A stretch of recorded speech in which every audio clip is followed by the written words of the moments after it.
Welcome to my channel Mythmaker, the buddy, little champs. उसकी भक्ति और आस्था काल भैरव पर अडिग थी।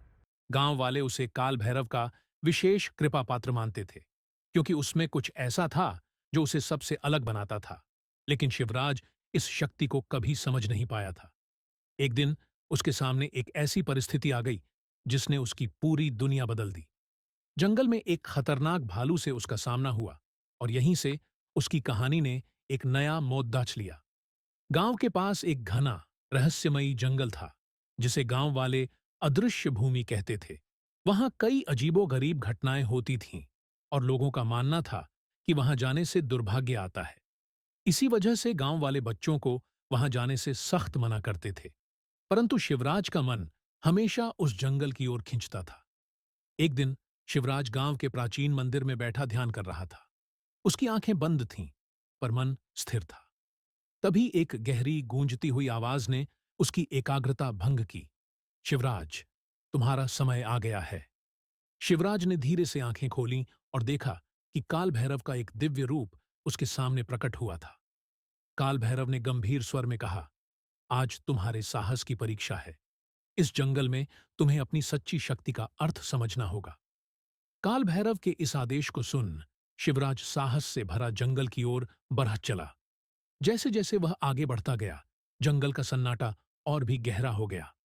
अचानक उसकी नजर एक विशाल भालू पर पड़ी, जो उसे गहरी नजरों से घूर रहा था।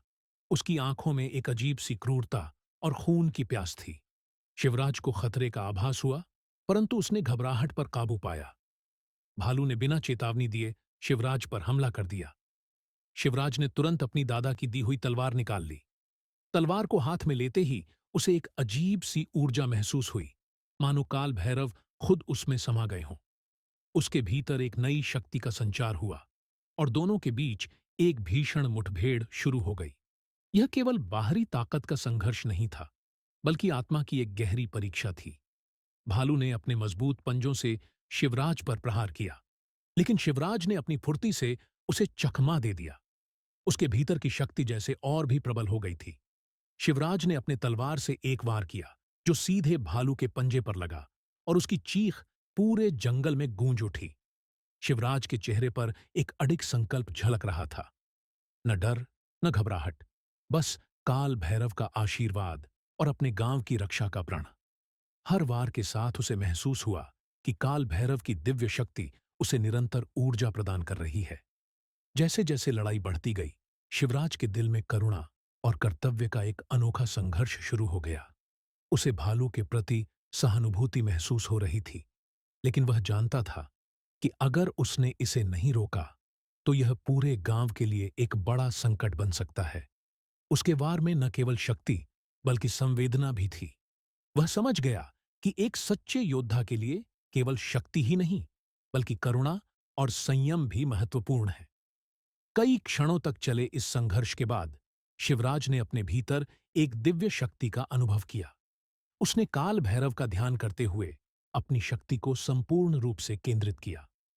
उसकी आंखों में उग्रता थी, और उसके शरीर में एक अपार ऊर्जा का प्रवाह हो रहा था। उसने एक आखिरी प्रहार किया, जो इतना शक्तिशाली था कि भालू का पूरा क्रोध शांत हो गया। भालू ने थकी हुई नजरों से शिवराज की ओर देखा, और धीरे धीरे जंगल की गहराई में खो गया। इस लड़ाई ने शिवराज को सिखाया कि असली शक्ति केवल बाहरी ताकत नहीं है, बल्कि आत्मा का संतुलन और करुणा है।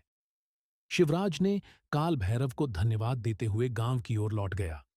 अब गांव के लोग उसे केवल एक बलशाली योद्धा नहीं, बल्कि करुणा और संयम से परिपूर्ण एक सच्चा रक्षक मानने लगे। उन्होंने शिवराज को नए सम्मान के साथ देखा, और उसकी कहानी गांव में प्रेरणा बन गई। अब शिवराज ने यह समझ लिया कि एक योद्धा का सच्चा अर्थ केवल लड़ाई में नहीं, बल्कि अपने कर्तव्यों को करुणा और संतुलन के साथ निभाने में है।